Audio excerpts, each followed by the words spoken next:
Good afternoon, everyone, and welcome to the Big East Conversations for Change. Today we have a special guest with us, Dr. Amir Ahmed, who is a consultant, speaker, and facilitator. We're so thrilled to have him here with us today. He's currently serving as the Chief Diversity Officer at the University of Vermont. And we go way back from my days at Michigan State when I was working, my days at Gonzaga as the director of the Multicultural Center there. And he's just been a fabulous speaker and full of knowledge and has a tremendous story to tell in terms of the content around Islamophobia. So we're very pleased to have him here. We feel like this topic is very timely, given what's happening in our country. We want to also take this opportunity to inform all the participants that you can ask questions in the chat. And we will save some time at the end of the presentation for Dr. Ahmed to address any questions that you might have. So don't feel shy to drop those questions in the chat throughout the presentation. So without further ado, I don't want to take up any more time, but we want to give you a Big East high five and welcome, and we'll turn it over to you. Thank you so much for joining us today. Thank you, Tracy. Thanks everyone for being here. It's really an honor to be here to spend this time with you all today. As Tracy mentioned, this topic is a salient topic, especially as we come off the 20th anniversary of 9/11. And although Islamophobia didn't start 20 years ago, it certainly has been ramped up over the last 20 years in a very intense way for people from my community, as well as others. Many people conceive of Islamophobia as an issue of religion, which it is, but it's also an issue of racism that it impacts multiple communities that don't, including some that don't identify with the religion of Islam. I am not a religious scholar. I'm here to give social, political, historical context on the issues related to Islamophobia, but that also includes familiarizing you with some of the basic information about the religion of Islam, which is where I'll begin today. And although of the 1.8 billion Muslims who are the followers of the religion of Islam that live on this planet, there's a lot of different understandings about the religion, but really there's some basic foundations that almost everybody agrees upon. And really, it really starts with the 5 pillars of the faith. And some of you may be familiar with this. This is really what everybody agrees upon in our tradition. And first and foremost, and I would say the most important thing is what is known as the Shahada, or the Declaration of Faith. That if you, through your own free will, can declare that there's only one creator of the entire universe, we use the word Allah, which is simply the Arabic word for God. That essentially is what makes you a Muslim. That's just that belief, that faith, that sense of oneness, that we're all interconnected in that universal connection to a universal creator of all things. That's really the foundation of the Islamic tradition. That is what it's about. Everything else after that is about living into that belief, which is what the other pillars of our tradition are about. So daily prayer, if you know practicing Muslims, praying 5 times a day is prescribed in our religion, once in the morning, twice in the afternoon, once at sunset, and once at night. And it's important for practicing Muslims to have the opportunity to have clean and safe prayer space in their work and educational environments to be able to fulfill that obligation. Many of you are probably familiar with Ramadan, which is the holiest month in the Islamic calendar. The Islamic calendar is a lunar calendar, which is about 10 to 11 days shorter than the Western solar calendar, which means Ramadan gets a little bit earlier and earlier each year on our calendar. This year, it's falling towards the end of our academic year in April. And as a result, it will be more of a factor for more of our campuses with regards to the need to accommodate our students because during Ramadan, we abstain from eating and drinking from sunrise to sunset each day. We don't eat any food or drink any water during that period. So we wake up early, we have our food before sunrise, we pray, we go on about our day, we abstain from eating and drinking all day until sunset comes. And then it's important for us to have access to food on our campuses after sunset as well. And so this is an important accommodation as well. It's also important for students to be accommodated around testing. If there's a test late in the day during Ramadan, usually it's very difficult for students to focus and to be able to have their best acumen at that part of the day during Ramadan. So it's important for our faculty to accommodate students as well. Zakat or charity, Muslims are required to give a percentage of our wealth away each year. It can be done at any time of year. Many people do it during Ramadan because it's a time in which we are empathizing with the plight of the needy and the poor. So your individual faith is not enough in our tradition. The sense is that you have a social responsibility to your fellow human being and their needs. And so that's why it's embedded into the foundational conceptions of our tradition. And then if you're physically and economically able to do so, a pilgrimage to Mecca at some point in your life, I've been fortunate enough to have done, and millions of people from all over the world convene in modern day Saudi Arabia during a certain 4-day period each year. When we go there, we all wear white cloth. And what that symbolizes is that no matter how rich or poor you are, you're all equal in the eyes of the Creator. And so these egalitarian principles, the idea that we're all equal in the eyes of our Creator, are embedded into a lot of our religious practices, prayer, and so forth. And so those principles are really important. Now, we don't always live up to that, but it's very much embedded in the principles of our tradition. And then we view ourselves as an extension of the Judeo-Christian heritage. So Jesus is considered to be the second to last prophet in our tradition, mentioned extensively in our Holy Scripture known as the Quran. Moses, Noah, Isaac, Ishmael, these are all prophets in the tradition whose stories are discussed in our Scripture. And the reason why I bring this up is because oftentimes we are portrayed of being this very foreign and other religion that is very different, has very different values. But the reality is that for those who are familiar with Judeo-Christian traditions, there's a lot of similarities and there's a lot of overlap, including in our scriptures. And so it's really important that we understand that we as Muslims, we view ourselves as connected to that tradition. In fact, there's a saying that says that the people who follow the teachings of the previous prophets as they taught them are our brothers and sisters. So we refer to these people as the people of the book. And we're not supposed to make a separation between ourselves and our brothers and sisters who follow the previous teachings, because essentially the message has been the same, that the Creator is one. And so that's the reason why we have that conception in our tradition. And then a basic concept in the religion is that your works matter. There's a belief in a day of judgment. There's a belief in heaven and hell. And so as a result, again, these are not foreign concepts in the Judeo-Christian tradition. It's just really important for us to understand that whatever your familiarity with those traditions are, Islam is not particularly that different when it comes to those conceptions. But as I mentioned, we don't always live up to our faith tradition, and it's important to make a distinction between what a religion teaches and then what people do. People do all different kinds of things in the name of religion. And again, as human beings, we're imperfect. We don't live up to the ideals and the principles of our traditions. And that's true for Muslims too. And so I'm not here to defend people who do problematic things in the world, but I do think it's important to clear up some misconceptions of what the religion teaches. And so I'll start with women's rights. And I'm not a Muslim woman, so I don't want to speak on behalf of Muslim women. But at the same time, it's important for you to know that the Islamic tradition guaranteed rights for women over 1,400 years ago that have only come into Western civilization in the last 100 years. So the first Islamic civilizations, women had the right to vote, which again, we know is just over 100 years old here in the United States. In addition, a lot of rights are guaranteed through marriage.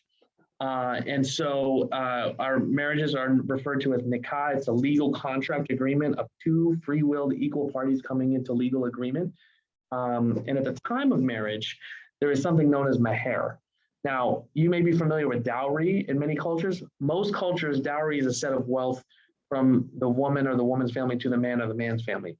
In the Islamic tradition, it's the exact opposite. It's a set of wealth from the man or the man's family to the woman. And what that does is that it establishes personal property rights for women and makes clear that a woman is entitled to her own business. She can do whatever that she wants with that wealth. That wealth is a set form of protection should there be a divorce, which is another right in the Islamic tradition that isn't in every other tradition. If she's widowed, again, a form of protection. She doesn't have to share that wealth with her children. She can do whatever she pleases with it. Now, through our 2021 lens, that seems like absurd, but you have to understand that over 1,400 years ago, that was a radical concept in the world.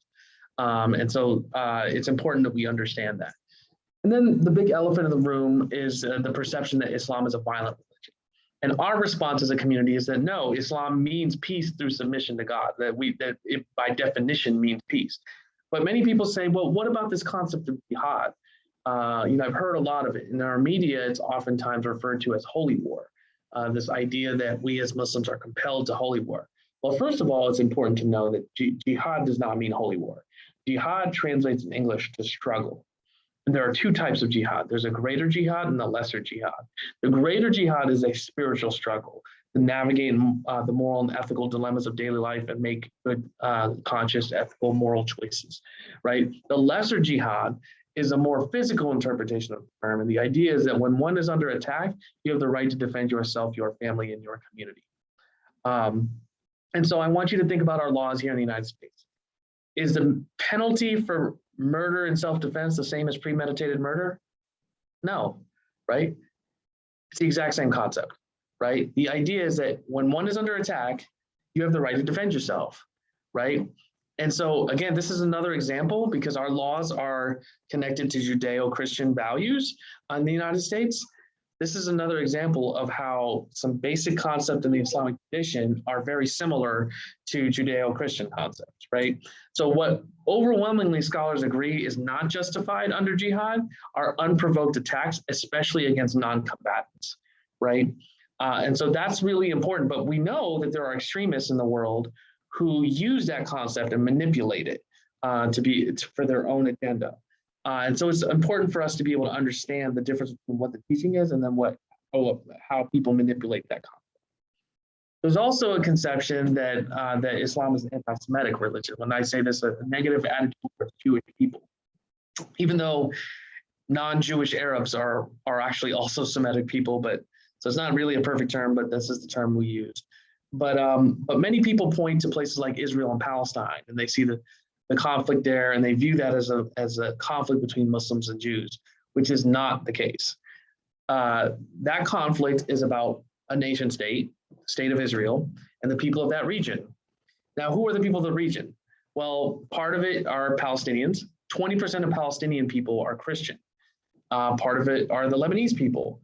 Half of Lebanese people are Christian. So the idea that it's Muslim versus Jewish is actually not accurate, right? And so lots of Arabs are not Muslim. In addition, this connects to the next myth. You know, we hear the term Muslim and Arab used kind of interchangeably as if they're the same thing, right? There's an overlap, but they're not the same thing. Only 18 to 20% of all the Muslims in the world are Arab. The largest Muslim population in the world is in Indonesia. The second largest is in India and Pakistan. They're kind of tied pretty close to each other. So a lot of Muslims in South Asia, which is where my family is from originally. And so, you know, again, it's this misconception of who we are and this kind of conflation that happened.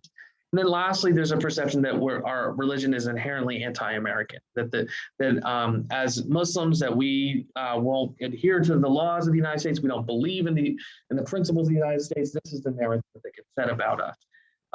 And I mentioned those egalitarian principles at the core of our faith, the idea that we're all equal in the eyes of the Creator.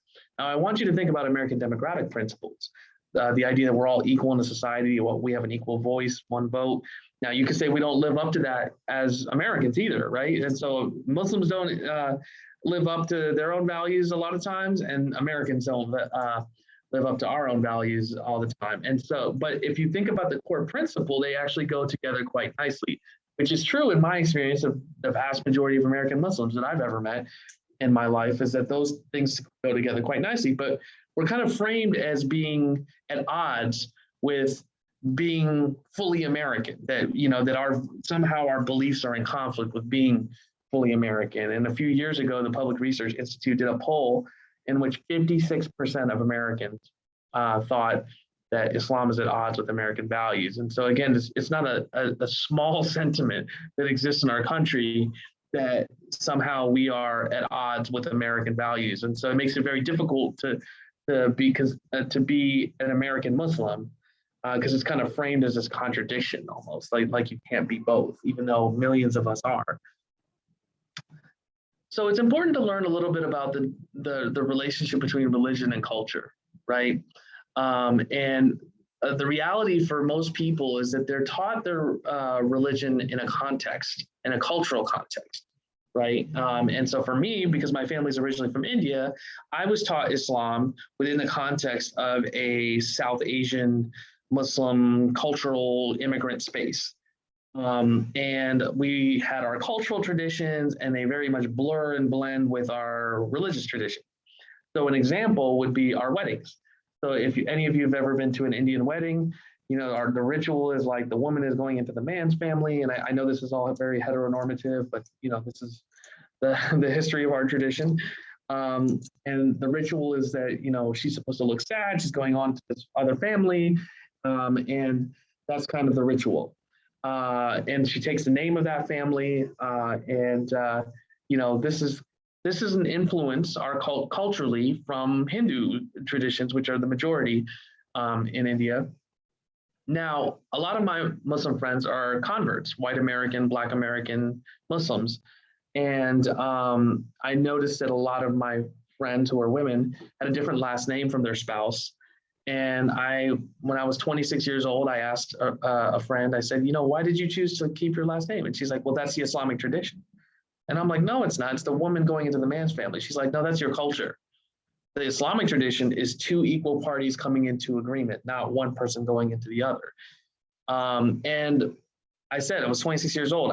I'd never heard anyone say that before, because for me, I was presenting my religion and culture together at the same time. And it wasn't always clear the things that we were doing, which of it was religion versus which of it was culture. It was all presented to me together, right? And so these cultural differences create all this variation across all these different cultures that are connected to the religion of Islam. But the religion also creates these connections across very different cultures. And so I have 3 mosques or places of worship as examples for us here as like visual representations. So the top right image is a mosque in China. And actually the vast majority of people in Northwest China are Muslim, and actually they're under heavy persecution at the moment. And I encourage you to learn more about the human rights violation that's happening to them. But I've actually been to this mosque, and if you go inside, it's like a Chinese temple courtyard, and you'll see Arabic calligraphy from our Holy Scripture, the Quran, in the shape of a dragon. And that's a way in which they're incorporating their culture into the religion. And when I went to pray, I was very familiar with, it's all in Arabic. This is the way in which I had experienced prayer anywhere else in the world. But then afterwards, we couldn't speak one word to each other. And this speaks to the way the religion creates this connection across very different people, but also this tremendous diversity that exists across the world amongst us. But we view ourselves as part of a global community. We refer to it as an ummah, a global community of brothers and sisters. We refer to each other as brother and sister. And so we feel this connection to one another, even though we're so different. But it all translates into a lot of different interpretations and understanding in terms of how it lives out in people's lives. And you kind of see the visual difference between these different places of worship and just kind of optically how it looks different and how it shows up in people's lives. Now, I told you I was going to share with you a little bit of historical context. And this is important to be able to understand why things are the way that they are today. And you know, why Islamophobia is such a significant factor in our reality today. And I mentioned to you, it didn't just start 20 years ago with 9/11. And so it's important for us to learn about the colonial process. But even before that, there was a concept that Edward Said brought forward known as Orientalism, which was this distorted lens of exotification and superiority that existed in Europe towards Eastern cultures, particularly Arab culture. And that led in the bottom left map to various waves of crusades. That was people from Europe coming and slaughtering Jews and Muslims time and time again in the Holy Land. But what's less talked about is the Reconquista, the reconquering of Spain, which is the map in the bottom right.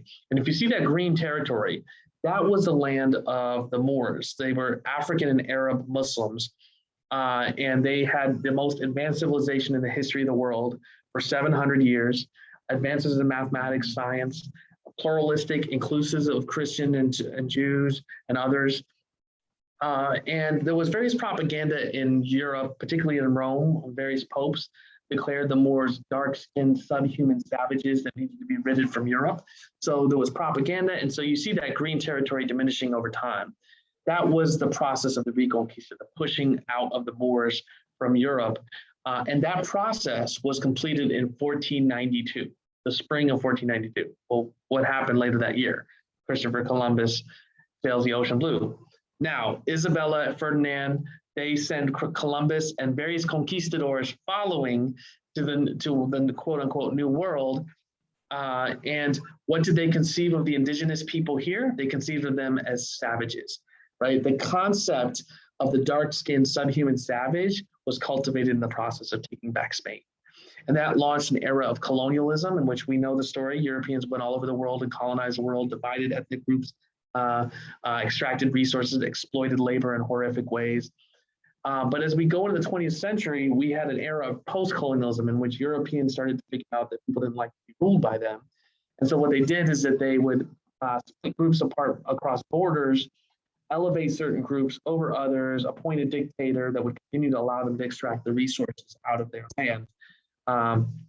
That basically is how things went until World War II, when Europe was decimated from war. US emerged as a global superpower, and we essentially inherited that colonial history and embarked in an era of neo-colonialism in which we overthrew democratically elected governments, installed dictators in various places in the world, and it's created an Islamic world that looks kind of like this.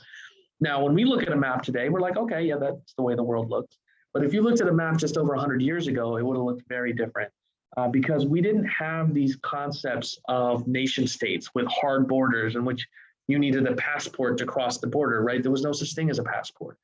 And so people traveled and traded and exchanged goods across lands, which is primarily how Islam was spread. So if you look at where Muslims live in the world, a lot of it can be explained through trade. If you look at Central Asia, that's the Silk Route of China, bringing silk and paper west to Mecca, which was the trade center of the world. And that paper would go across the trans-Saharan trade routes to West Africa. And gold from West Africa came east and devalued gold worldwide. And then across the Indian Ocean, you had the spice trade that was happening. And so Islam spread through storytelling, exchanging of goods, and people had freedom of movement. And under the colonial process, people now were divided across their ethnic groups. Oftentimes people couldn't go see their families across these borders. But then also you had, again, the elevation of dictators and so forth, and the restriction of movement. And so this has resulted kind of in a modern reality in which the US has played this role in places like Iran, in which we overthrew a democratically elected government in the 1950s and installed someone known as the Shah. And then the people rose up and overthrew the Shah in 1979, and we've been at odds with Iran ever since. Iraq is another country where we supported a dictator known as Saddam Hussein, encouraged him to fight Iran in the 1980s. Iran is made up of different ethnic groups and religious sects that have been pitted against each other in many ways. Saddam Hussein was part of the Sunni minority, ruled over that group. But then again, also the US fueled both sides of a war between Iran and Iraq in the 80s. And then we turned around and invaded Iraq twice. And then Afghanistan, again, another country in which we just ended a 20-year war. And we actually supported in the late 70s the Taliban, actually, and Al-Qaeda, because to fight the Russians. And then, of course, then that same group ended up attacking us. And the reason why I bring up all of that is because when we look at the world, and sometimes we think of these people as backwards and this and that, but we never kind of see our own role and relationship and responsibility to this. And so it makes it easy to dismiss and view and other people in other parts of the world without understanding our role and relationship for why things have been happening in the world the way they have been. Islam in America is longer than people realize too, and there's emerging research on West African Muslims that came to the Americas before Europeans. But the first documented Muslim was a slave brought by the Spanish to Florida named Esteban. And you should know that 20 to 25% of all enslaved Africans brought to British North America were Muslim. And 47.7% came from Muslim ruled territories in which Islam was part of the ethos of the culture. And so when enslaved Africans were trying to find ways to maintain their culture and their language and their spirituality, the one place they would do that would be in the church. And historians have found churches that were oriented towards Mecca with secret compartments with prayer beads and prayer rugs inside. In addition, on the Georgian and Sapelo Islands, you had Muslim slaves kill their slave masters and operate in autonomy into the early 20th, with still being able to maintain echoes of their culture in a way that didn't happen on the mainland. But more, as we move into the 20th century, you had the rise of non-Orthodox forms of Islam in Black America. Noble Drew Ali created something known as the Moorish Science Temple. A man named Farad Muhammad taught a man named Elijah Poole, who became Elijah Muhammad, and he started the Nation of Islam. The Nation of Islam became prominent through the leadership of Malcolm X, became a global figure, speaking out against white supremacy. And then Malcolm converted to Sunni Orthodox Islam after he went to Mecca, went to Africa, came back, and with that, hundreds of thousands of African Americans became Sunni Orthodox Muslims. And with that, you had the vast majority of Muslims in the United States being African American in the 1960s, 70s, going into the 80s. The only other group of significance were Arabs. So you had people from Lebanon and Syria who had come 100 years ago to places like Michigan and Iowa. And the reason why they were allowed to come to the United States legally was because you had to be white to immigrate to the United States legally, and they were considered white. And so they were able to get access to the United States. But for the rest of us, our families were not able to legally immigrate to the United States until 1964, when you have the changing of the immigration laws of the United States. That's how my family got here in 1967. And so now we're this incredibly diverse community of all different kinds of cultural backgrounds, all different kinds of contributions to American society, Congress people, comedians, hip hop artists, doctors, engineers. One of the most famous Americans of all time, Muhammad Ali, is Muslim. So, you know, we're part of the ethos of this society, right? We're integrated. We're part of the fabric of what makes America, the United States of America, the United States of America. However, we are also, as I mentioned earlier, oftentimes pitted at odds with the United States of America, even though the vast majority of us are citizens. People like me are born and raised here, but again, portrayed as like this foreign other. And some years ago, Time magazine had this cover, "Is America Islamophobic?" And I used to have a response for that, but then I thought this photo that got sent to me captured it. These were actually next to each other. And, you know, you may remember when the president, President Obama, was being portrayed as a Muslim. And a lot of the responses were, well, no, he's a Christian. But what people weren't saying was, so what if he was a Muslim? What's the problem with that, right? Why is there this inherent suspicion of something being foreign and othered or un-American, or unable to have a love or passion or commitment to the United States if you're Muslim? And And so for myself growing up in Ohio, I grew up in Springfield, Ohio. And, my life before 9/11 is completely different from my life after 9/11. My life before 9/11, growing up in Ohio, I would hear from white Americans, what Muslim? Like most people had never even heard of that before. But some people thought they knew because we would experience vandalism at our mosque. I was constantly being proselytized and being told I would go to hell if I didn't accept Jesus as my Lord and Savior. I could be sitting at a bus stop and somebody would assume I wasn't Christian and just start saying those things to me. And my experience with most white Americans was that it was a sense of being foreign or strange, like getting asked questions like, why don't you eat pork? Or why aren't you allowed to date? Or, why can't you drink alcohol? And there was very little support for our religious obligations. But this experience with white Americans was very different for me with Black Americans, because a lot of people had Muslims in their family. So a lot of people would be like, oh yeah, my uncle's Muslim, we know. And so there was one place in which I felt like, okay, there was some kind of familiarity with people like myself. But at the same time, in many communities like my own, there was a separate mosque in our community for Black Americans versus for immigrants. And there was in many ways, although we did a few things together, there was, just a lot of disconnect between our communities in many ways that always bothered me. But for those of us of immigrant backgrounds, it was always this constant foreigner experience. You get asked, where are you from? And I'm like, I'm from Springfield, Ohio. And then the response is, no, where are you really from? And this is with people you just meet. And so that basically the message is like, well, no, you don't really look like what I think of an American, because white Americans don't get asked, where are you really from? If you say you're from New York City, people are like, oh, okay, great. I also get you hardly have an accent. And I'm like, I don't know what you want me to sound like if this is how people in Ohio talk. But, and so there's just kind of this overall foreign and othering experience. I have 5 nieces and nephews. They experience the same thing. They're in college or out of college. They're a couple generations in, they still get these kinds of things. So it really calls into question, who do we fully consider American? How many generations do we have to be here to be considered fully? And then 9/11 happened.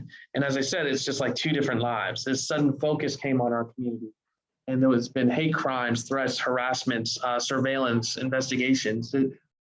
I've experienced some form of all of those things in either individually or in my family. And that's not uncommon in our community. And so it was weird to feel like we had to apologize for something that happened to us as Americans. Like my brother lived in New York City when 9/11 happened. We couldn't reach him because cell phone towers were down. So we were worried for their safety. It turned out that he was okay. He's a doctor and he was actually treating people with injuries. But we were concerned, and so it was this weird feeling to watch the country turn on us and accuse us of being responsible for something that happened to us. But as a community, we weren't really prepared for the response of going from this group that was relatively unknown in the society to this group with all the suspicion around us. And then after 9/11, you had the passing of the Patriot Act, which undermines the civil liberties of all Americans, because under the Patriot Act, if you're deemed to be an enemy combatant, you lose all your rights, all your civil liberties. You can be held indefinitely without access to a lawyer, without being charged with anything. And that creates a lot of fear, because periodically someone in our communities, because this is overwhelmingly used against our community, is sometimes people will just disappear. We won't know what happened to them. This happened in Dayton, Ohio, in the community near where I grew up in, where an Arab American immigrant doctor went to visit family in Canada and then got held at the border. We didn't know where he was for 3 months. Then, for the 4th month, we knew where he was, but he was held for another month. Every male family member in my family has been on a flight watch list at some point, including my brother's children from the time they were 6 years old. They were on flight watch lists. I was on flight watch lists. So this whole random security check didn't feel very random for a long time. It was very clearly being used against us. And there was a lot of support for racial profiling, even though all the evidence proved that it was completely ineffective and served no particular purpose, as opposed to focusing on criminals and people who actually do crime. And then for me, my worst experience has been coming back in the United States from going somewhere. And I lived in Michigan for 7 years. I basically stopped going to Canada because it just became not worth it because of the kinds of interrogations and persecutions of being held in these rooms, or just traveling in general to other countries. It was a real challenge, and they're very intimidating situations because you know that you aren't guaranteed legal rights in that situation. So you really don't know what they're going to do in that situation, especially if they yell at you, which they do, if you ask questions. It's a very intimidating situation. A few years ago, there was a ground mosque controversy, which was not at ground zero and not a mosque. People went buck wild crazy over basically a Muslim YMCA. It was modeled off the Jewish Community Center of New York, which was modeled off the YMCA. It was a recreation center, and people were opposed to it. More than half of Democrats were against it. The Anti-Defamation League came out against it because they said that this was hallowed ground, even though it wasn't at ground zero. And I had been to this location before growing up. It was a old Burlington coat factory, not exactly hallowed ground, so this center never got created, but there's been opposition to our places of worship all over the country. There's been attacks on our places of worship all over the country, arsons. And so these kinds of things have again instilled fear in our community in many places of just, are we able to even practice the faith in this country? In addition, we've had congressional hearings targeting our community. There was one entitled "The Extent of Radicalization in the American Muslim Community and that Community's Response."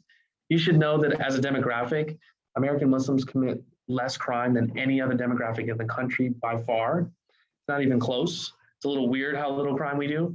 But when a Muslim does something, it's like wall-to-wall news, right? And so it gets a lot of attention. And during those congressional hearings, the first Muslim congressperson in the United States, Keith Ellison, gave emotional testimony about Salman Hamdani, who was in the bottom left. You'll see a picture of his mom with his picture in the background. He was an EMT that went into the towers to save people's lives and died on 9/11, saving people's lives. And he was one of hundreds of Muslims that died on 9/11. There's also profiteers, people who make money demonizing Muslims. And Pamela Geller is probably the worst of them. And if you look at the subway signs, in any war between the civilized man and the savage, support the civilized man. Where does that language come from, right? And again, this person's had access to media. This is the kind of platforms these individuals get. You should also know that the NYPD conducted a surveillance program of every Muslim student association, place of worship, and many Muslim-owned businesses throughout the entire northeast seaboard of the United States, which calls into the question, what is the jurisdiction of a police department? But also, they undermine civil liberties. This went on for 15 years. And so again, undermining of basic civil rights. In addition, you may remember the story of Ahmed Mohammed, the 13-year-old boy that was arrested for bringing a clock to school. In many ways, he was a symbol for the bullying that's happened of Muslim children in schools for years, ongoingly. And again, the bullying, the harassment, it's something that children have experienced. I mentioned to you, Islamophobia doesn't just impact people of the faith of Islam. The community that's subjected to the most violence per capita of their population is the American Sikh community, which is a different faith tradition that originates from North India. And as part of the tradition, men do not cut their hair and keep it in a turban and keep beards, and Islamophobes can't tell the difference. And as a result, this individual on the right, and that person is not called a terrorist, that person is called a crazy individual, that person went into their temple in Wisconsin, the Gurdwara temple, while they were praying and shot and killed a number of practitioners. And the thing that I think I want to highlight here is that in our environment of mass shooting, we all know Virginia Tech, we all know Newtown, we all know Tucson, we know Arizona, we know Las Vegas, we know these horrible things that have happened. In every single case, the president would show up. This was the one that President Obama did not show up in. I believe it's because we don't mourn this loss of life in the same way. We never hear this included in that list of horrible shootings that have happened in this country, because I don't believe that the dominant culture identifies with these kinds of communities in the same way, and it doesn't feel this loss in the same way as a nation. Hindu Americans have also been subjected to hate. So my former student at University of Michigan, Nina Davuluri, was the first South Asian winner of Miss America, and she was bombarded with hateful tweets. This is Miss America, not Miss Terrorist, hashtag get off the screen. Are you serious? The Arab wins. This is Miss America, not Miss Arabia. So again, Arab, Indian, doesn't matter. It's brown, right? So is this about religion? No, this is about the fact that she's a brown woman. Now, some people may say, well, these are just hateful tweets, but increasingly, Hindu Americans have also been subject to violence, again, being perceived as Muslims. Arab Christians have also been subjected to violence, being perceived as Arab and Muslim. Latinx people in California have been attacked because they were perceived as Arab. And so again, Islamophobia does not just affect the people who identify with the religion of Islam. We've also been politicized. So in the 2016 election, we were very much at the heart of what was politicized. We've been politicized for years, but particularly during that election, during the advocacy of the Muslim ban, the quote unquote Muslim ban, which ended up happening. And during that campaign, a Gold Star family whose son died in service in this country, saving other military members in the process in Iraq, stood up with the Constitution to speak out against how un-American the idea of banning a religious group from immigrating to the United States was, and it wasn't even about keeping us safe. If you look at the countries that were included in the so-called Muslim ban, not one of the countries that were included have ever had one of their nationals commit a terrorist death on US soil. Not one. You know which countries have? Saudi Arabia and Egypt. You know what's interesting about that? Our country has had very supportive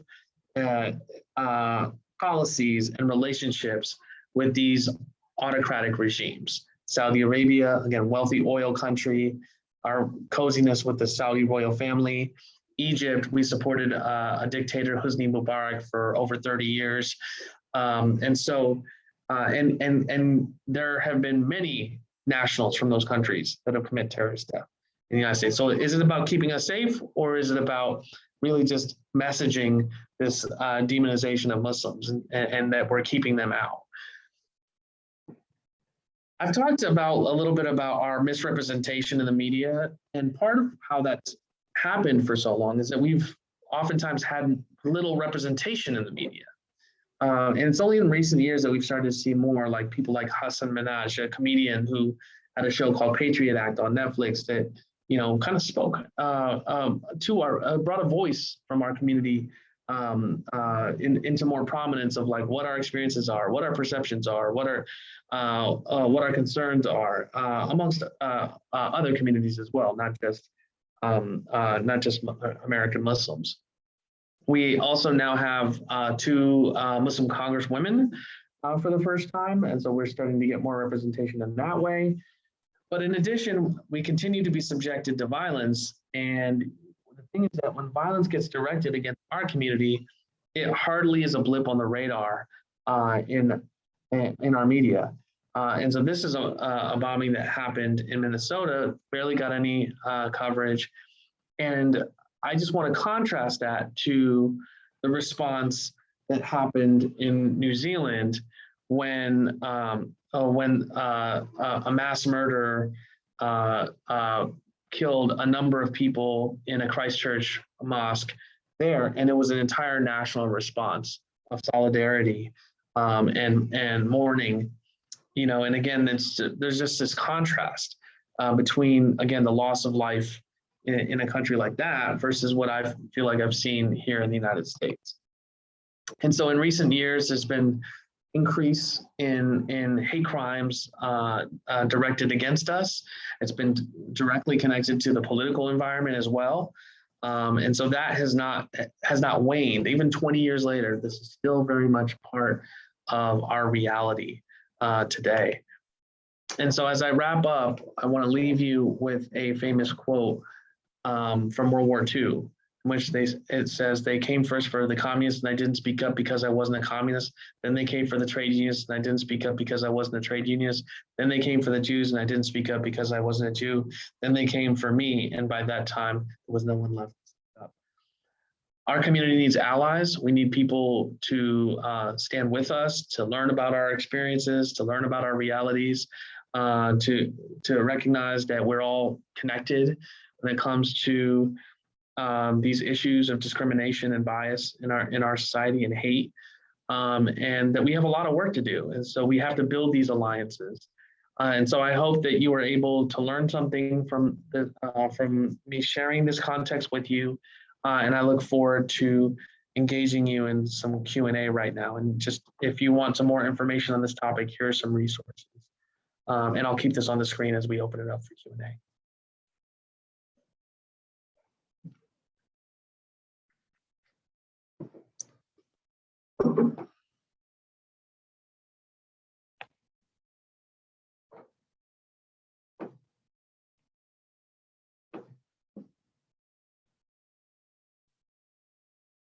You're muted, Tracy. Thank you. After all these months of Zoom, you think you figured it out. Thank you so much. It was very, very informative.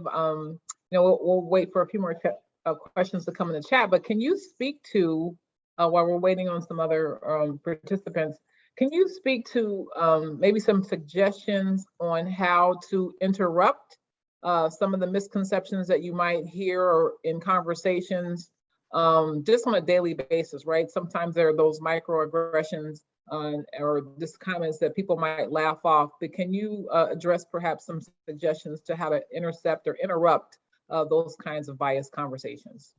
Yeah, I mean, it starts with learning about these things, right? That's part of the reason why I took the time today, was because, I think that we really need to learn about our community, because what I find is that many of us have these biases ourselves, right? And so it starts with getting the information to start mitigating those biases and realizing that we've been given misinformation about 1.8 billion people on this planet. And because the thing is that when you have information, that's what causes you to realize that a microaggression has occurred. If you don't know it to be a problem, then you won't intervene, right? So the first step is the learning part. The next step is the intervening, is the saying, hey, that's not okay. That's not acceptable in our environment, and including in our team environments, right? And that we're creating an environment that in which we respect everybody, because that's what makes us a better team. Thank you. We have a question came in from DePaul, I believe.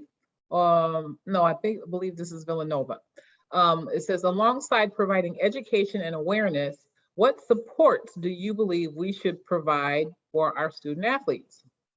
Yeah, I think we need to connect it to what we understand teamwork and leadership to be. My last institution, Dickinson College, I did some work with the lacrosse team and some others, and I was able to directly connect why learning about these issues and these skills are connected to being an effective leader on their team, and therefore, how does it prepare them to be a leader beyond their team environment in the future? And so I think that's a really important connection for us to make. I know that the lacrosse coach was particularly thankful, and I think it was a connection that he had not made himself, but he was like, a lot of what you're saying is exactly what I'm trying to convey to my team about what leadership is. And so I think that's the piece that we oftentimes don't do, is what does it mean to be a leader? And what does it mean to be an inclusive leader? And why is inclusive leadership absolutely necessary to be in the 21st century, to be successful in whatever it is we're preparing you to do beyond your team environment? Great. Speaking of inclusive leadership, can you talk a little bit more about that, Amir? Because a lot of our coaches really have, this direct influence, right, over young people as they're emerging. And, college is almost the time where the identity development is at its peak, right, in terms of their political savviness, just lots of things that are coming at them from many different angles. So talk a little bit about, a coach's role in ensuring that there's a level of inclusive leadership in what he or she is doing to model for the team. Yeah, I mean, it starts with the coach recognizing that what everybody brings to the team has value, right? And that includes their identities, their experiences. And to whatever degree we disrespect or devalue what makes us who we are as people and that comprise this team, that undermines our ability to be as close-knit and as connected and have that trust that we need to be effective team members and to work together, right? Because those fragmentations, those divides undermine our ability to trust one another and be great teammates with one another. And so that starts with the coach understanding that and instilling those principles into and integrating it into how we're framing and understanding teamwork, right? And so then it comes to the coach making sure that when they see people undermining that type of teamwork through behavior that creates those divides, create those fragmentations that perpetuates that, even if it's not necessarily speaking to somebody on the team, right? Even if it's not speaking to an identity that's represented on the team, that team member may have a family member of that identity. That person may have friends of that identity, and that can create distrust, right? And fractures in the team, right? So when those things come up, right, the coach needs to be on it. They need to, and it's not about just like I think what I find is that a lot of coaches think, and I'm not trying to not give credit where credit's due, but a lot of credits think, look, we'll just kick the person off the team for doing the thing that was wrong and that shouldn't have been done. And sometimes that's necessary. I'm not saying that that's not, especially if it doesn't seem like there's going to be a lesson learned, right? However, is there a learning opportunity here, right? How do we use that as a learning opportunity? Be able to reinforce this message of why it's so important for us to be inclusive leaders, to be integral members of our team, right? Because if you kick somebody off the team, you haven't necessarily solved the problem, right? You haven't restored the harm that has occurred in that community, right? And so all it is just sweeping it under the rug, and then and hoping that it's not going to rear its ugly head later, right? But that's not a solution, right? And so we have to deal with it, work through it. We have to frame it and understand it as absolutely integral for 21st century leadership and teamwork, and that they are going to be unable to be prepared to be leaders if they don't learn how to work through these things. We can't expect perfection from them the day that they step in, right? Because they've been socialized in all different kinds of ways, and that we don't even know what they've been taught in their homes. Again, how they've been influenced by the general society around their biases. The idea that they're going to come in as finished products, that's not the case. So it starts with setting the tone, and then again the learning opportunity when that tone is undermined and sometimes broken.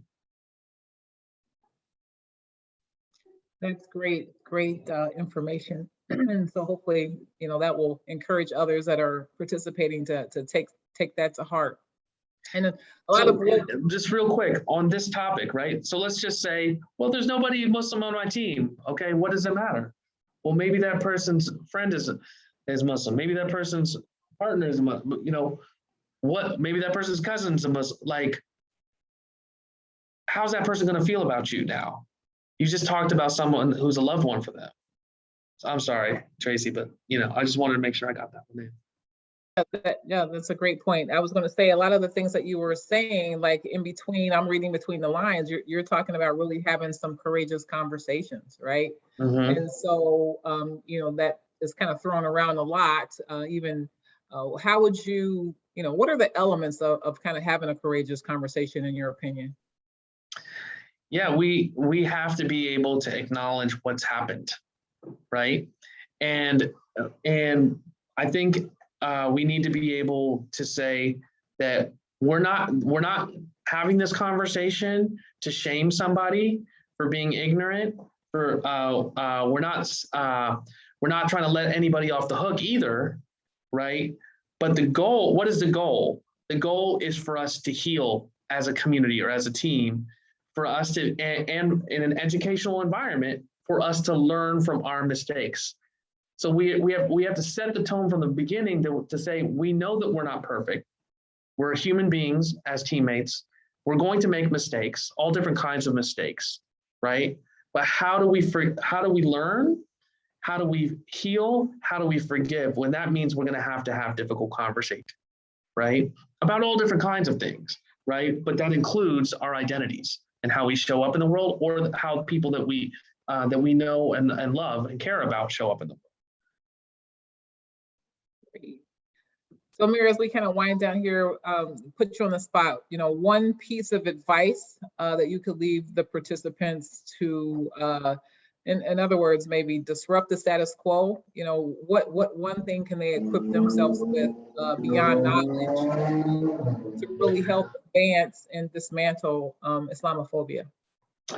Yeah, well, I do think that we can't assume that we know the identity of anybody, right? And so the idea that, well, it's not that big of a deal. Nobody I know is around, that can only go so far, right? And so the commitment to learning and understanding about different identities, backgrounds, and again, in a competitive recruiting environment, how does my knowledge, right, translate into my ability to build the trust with prospective student athletes, right, and their parents, their family members, right? Does this coach get it enough to be able to be a place of support, and is my child going to feel safe, right, in that environment? Because the coach knows and understands, and then being able to integrate folks into the team environment. And then I think that the thing that's been missing in terms of our campuses is too often, and I've been happy to see these athletes of color coalitions coming up on campuses, but the opportunity for student athletes and athletics to lead on these conversations. I know so many athletic departments that hate the stigma that they don't care about these things, and they're not invested and they're not committed to these things, right? And how do we lead? How do we demonstrate? How do we show our campus community that athletics is a place of leadership with regards to DEI on our campus, and not a place of following? Great point, salient point. Athletics has the opportunity to lead in being involved in sports, and many of our student athletes have been doing it for several years, and you learn the skills of teamwork and working together, problem solving. All of that plays into the inclusive leadership that you talked about earlier, and they have an opportunity to use their voice for good because they do have a leadership presence on their respective campuses. So point well taken. Well, Dr. Ahmed, thank you so much for joining us. We want to be respectful of your time and the participants' time today. If you all have other questions or would like to get in touch with him directly, don't hesitate to drop us an email at the Big East office at our betheChange@bigeast.com account, or email me directly in the office as well. I'm happy to connect you, Dr. Ahmed, if you're interested in perhaps having him come to your campus and speak or engage with you on some other social justice issues. He's also a fabulous scholar on the topic of hip hop. I love that. Again, thank you so much today for your time. I know you have a super busy schedule, and thank you for making time for the Big East. And we're so fortunate so that you were able to share this content with us, and hopefully the participants will walk away with something that they can apply into their daily life. Thanks so much and have a great day, everyone. Thanks, Tracy. Thanks, everyone.